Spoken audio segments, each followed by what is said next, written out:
dosen pembimbing saya, Bapak Kasmujo. Tadi ada tadi. Ke depan Pak Kasmujo.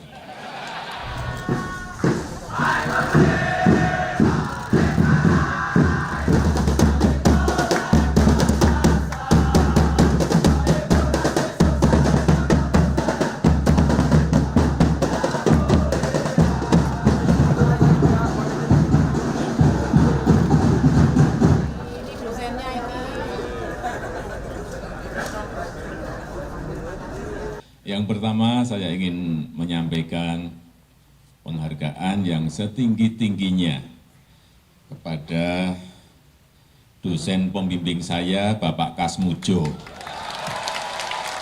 Tadi ada tadi. Ke depan Pak Kasmujo.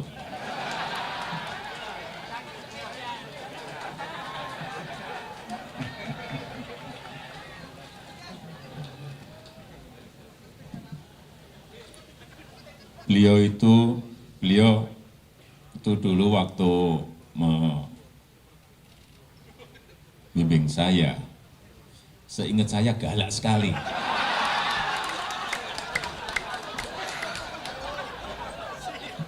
Galak sekali, saya masih ingat galak sekali. Tapi sekarang saya melihat beliau sangat bijak sekali. Sudah berubah. Ya enggak, saya enggak tahu yang berubah saya atau yang berubah Pak Kasmujo. Tapi sekali lagi Pak Kasmujo, saya mengaturkan banyak terima kasih karena bimbingan Bapak di jurusan teknologi kayu, saya bisa menyelesaikan skripsi saya, meskipun saya lupa juga bolak-baliknya berapa kali. Karena begitu maju dibentak balik, begitu maju dibentak kok galak sekali. Tapi sekarang alhamdulillah saya kira atas bimbingan Pak Kasmujo, ya dulu cita-cita saya kira sama banyak rekan-rekan saya pengennya jadi pegawai perhutani. Tapi saya juga daftar saat itu, saya daftar tapi nggak diterima. Diterimanya jadi presiden.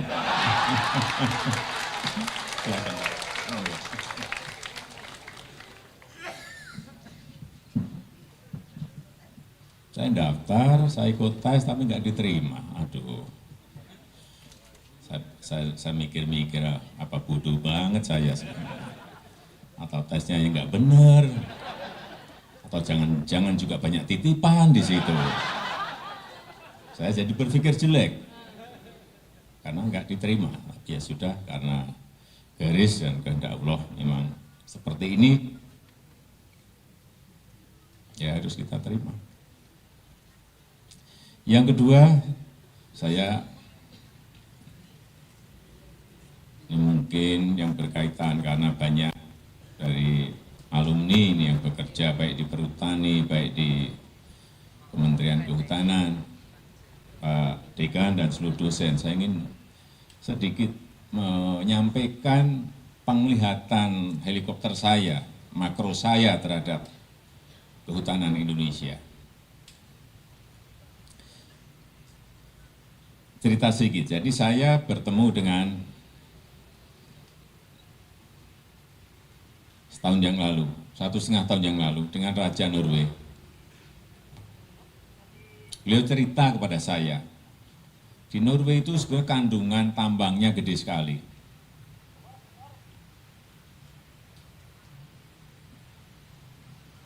Gas, minyak, katanya ini saya akan nanya dengerin.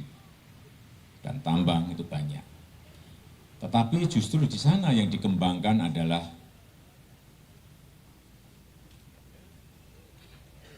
kehutanannya, hutannya. Dan hanya dari situlah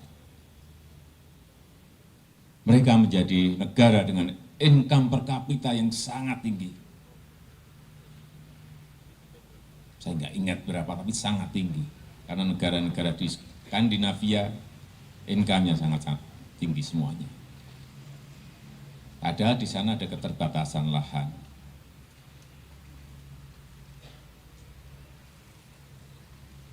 Kenapa mereka bisa menjadikan negara kaya yang hanya dari hutan saja. Saya melihat dari hulu sampai hilir itu dikerjakan secara detail. Yang kita ini tidak lakukan.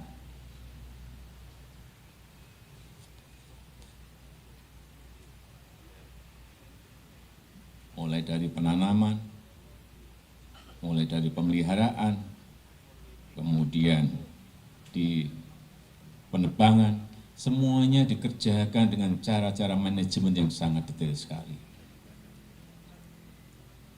Di kita ini, saya ngomong apa adanya, saya nggak ingat,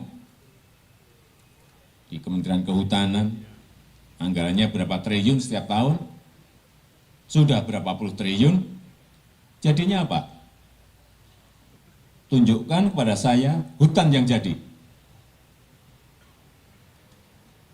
Nggak ada, seingat saya, selain satu yang buat hutan jadi, selain satu, Wanagama.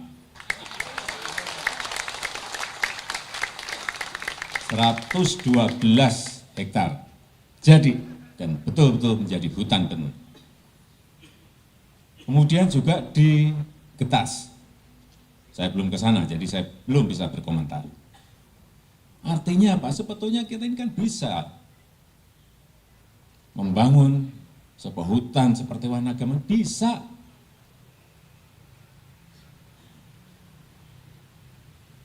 Dan anggaran di Kementerian Kehutanan gede sekali. Karena kalau ini tidak kita bangun, hutan-hutan seperti Wanagama ini, nanti yang hutan konservasi grogoti habis terus, lama-lama hilang kita. Sehingga harus ada yang menyediakan sendiri areal khusus untuk, entah untuk pulp, entah untuk bangunan, entah untuk furniture, memang harus ada.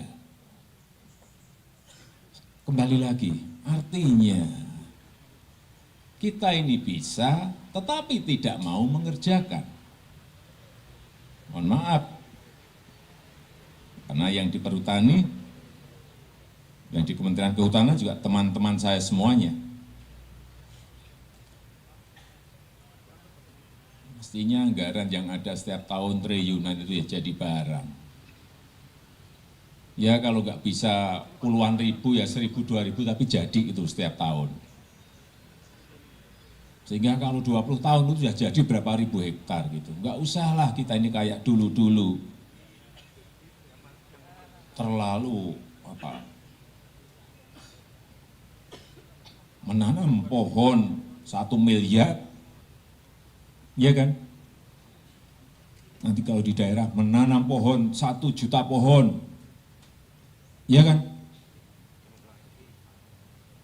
Mana yang jadi? 1 juta pohon paling 3 ekor aja yang hidup. 1 miliar mungkin hanya 6 pohon saja yang tumbuh. Ya kita harus ngomong apa adanya. Sekarang udah kita ini memang harus belak-belakan, tapi yang paling penting ke depan harus diperbaiki. Kita memiliki lahan yang sangat-sangat subur sekali di mana-mana. Yang berbahagia saat ini kita menyaksikan Bapak Presiden menuju ke area penanaman pohon, dan yang akan ditanam saat ini adalah cendana Santalum album lin yang tumbuh alami di Kepulauan Indonesia bagian timur. Kayunya mewah karena mengandung bahan minyak wangi. Namun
Saya Odin Fridianto.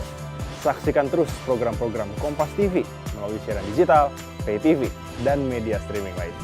Kompas TV, independen, terpercaya.